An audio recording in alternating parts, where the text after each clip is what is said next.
the weight of silence.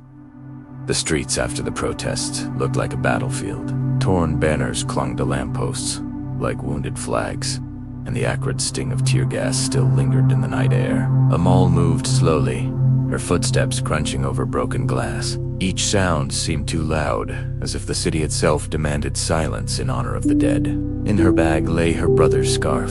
She had snatched it from the pavement when the crowd scattered under gunfire, her hands shaking as she stuffed it away. One side was stiff with dried blood. The other still smelled faintly of soap and dust, the smell of Samir. It was the only proof she had that he had been there, that he had once walked beside her. His body had been taken loaded onto a truck by faceless men who would never say where. When she pushed open the door to their small home, her mother was waiting in the kitchen.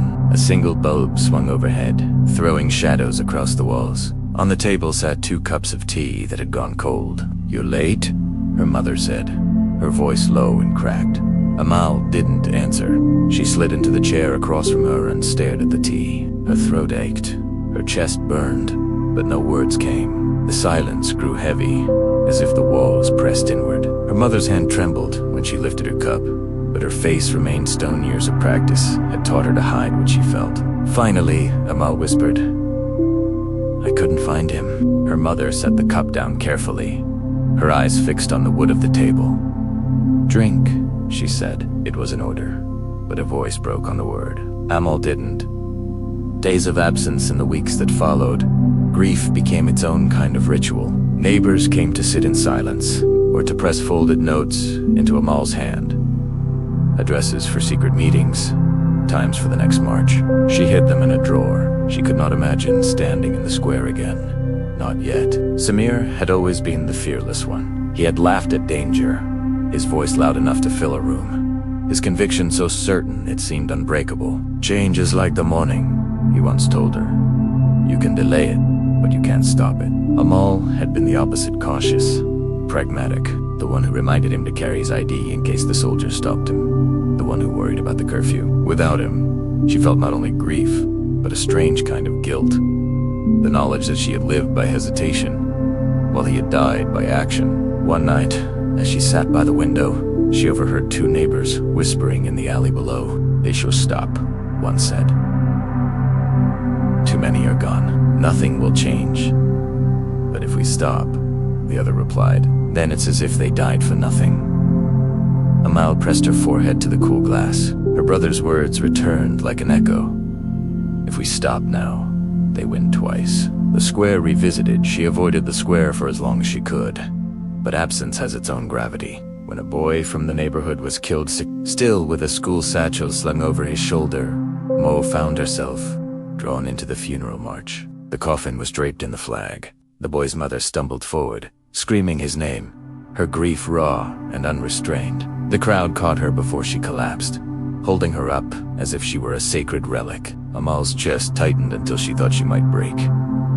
Someone pressed a candle into her hand. She lit it with shaking fingers and raised it high. Around her, dozens of other flames flickered against the darkness. For the first time since Samir's death, she felt something solid beneath her feet.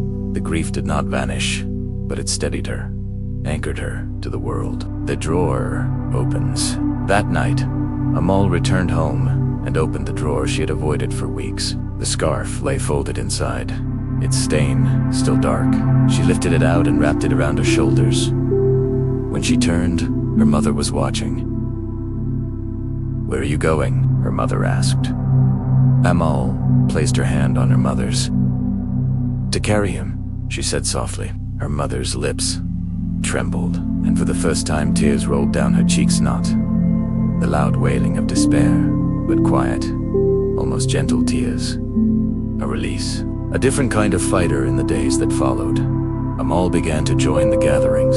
She was not like Samir. She did not lead chants or stand at the front lines. Instead, she carried water, organized supplies, wrote down testimonies of those who had lost family. Her voice was quieter, but steady, shaped by grief into something unshakable. She no longer told herself that victory was certain. She knew now how fragile hope could be, how easily it could be crushed beneath boots, but she also knew that silence was surrender, and surrender was another kind of death.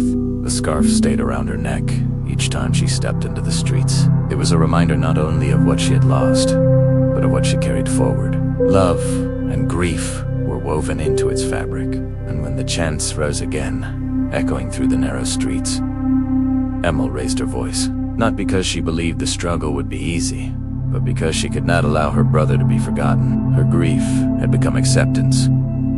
Her acceptance had become resolve, and in the square, beneath the weight of history and silence, Amal felt steady at last.